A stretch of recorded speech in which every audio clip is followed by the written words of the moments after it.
Barnes versus Kerr. David Barnes is a dentist in Shelbyville, Tennessee. He hired me and off we went against the largest manufacturer of dental amalgam in the country, Kerr Corporation.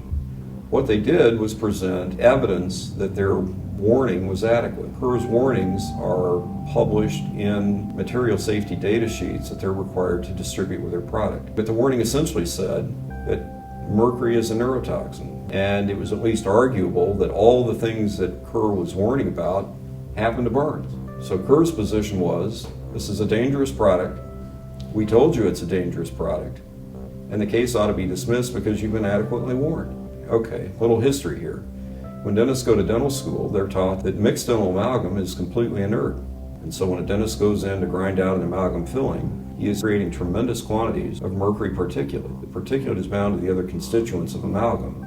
But Barnes was absorbing tremendous amounts, thousands of micrograms of mercury a day, and ultimately began to suffer very predictable consequences. Back to our case, Kerr tells us its warning is adequate. We say, no, it's not. The vast majority of the mercury going into his system is from this mixed dental amalgam. And it was. And I don't think anyone argued with that.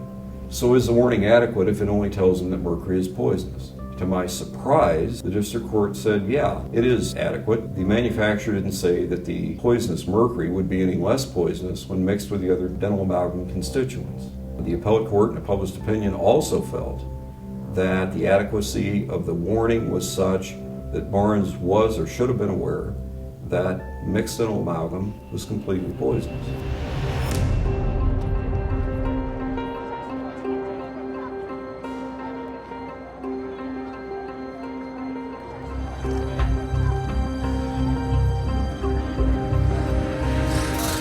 Well, it's a filling and it's made out of metal.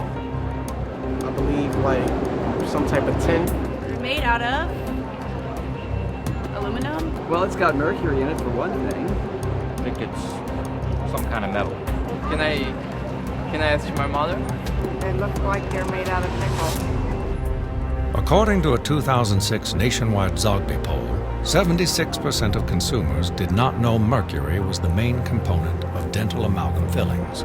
But once informed, 92% of respondents thought their dentist should be required to inform them about mercury and non-mercury dental fillings prior to treatment. I think the dentist should inform their patients about mercury being in the fillings. I think they definitely should tell people.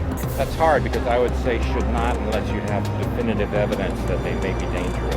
I think dentists should require to tell the patient. I think it should definitely be required. The majority of dentists are not aware that under the learned intermediary doctrine, healthcare practitioners are bound by law to pass along manufacturer warnings to patients. We know that's not being done. In fact, it's worse than you think. It's prohibited. If they do pass along these warnings, they are accused of violating the Model Ethical Code published by the American Dental Association, and in fact are prosecuted by dental boards in the 50 states. And those prosecutions have not only occurred, they are continuing to occur today. I've got 5 of those cases in my office right now. Dentists are brought in, attacked, written letters for doing nothing more than warning the American public, their patients and prospective patients, that mercury presents a risk of harm, just like these warnings from Kerr say. The results of the poll also indicated that 77% of people do not want mercury fillings and would be willing to pay more for an alternative. I'd rather pay a higher cost instead of getting mercury inside my system. Mercury is not good for your health. Yeah, I would rather pay more money. Since I've done the lower cost with 50% mercury my whole life, I would have to say that's probably what I would do. Sure, I'd pay more money to make sure that there's no mercury in my fillings. Yeah, I think I would pay more money. Before this interview thing, I probably would have bought the cheaper one if someone told me that. 69% of those polled support a ban on mercury amalgam fillings for pregnant women and children.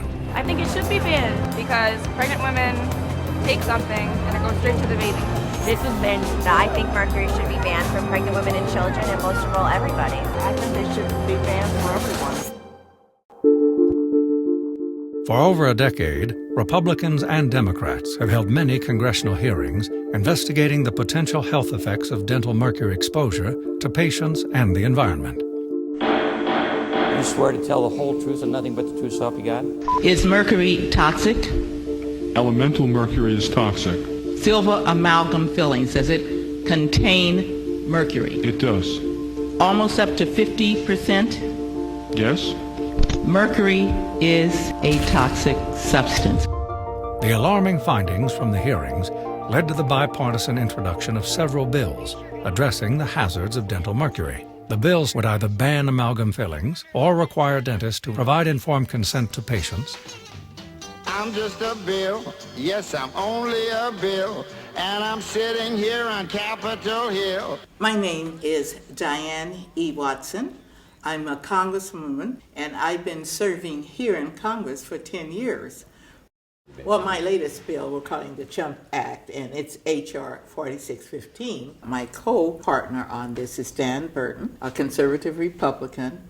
What the bill says, a patient has the right to know, and you have a responsibility to inform. I just think that it's a crime to shield people from the truth when it comes to their own health. Well, now I'm stuck in committee, and I'll sit here and wait while a few key congressmen discuss and debate whether they should let me be a law. I hope and pray that they will, but today I am still just a bill.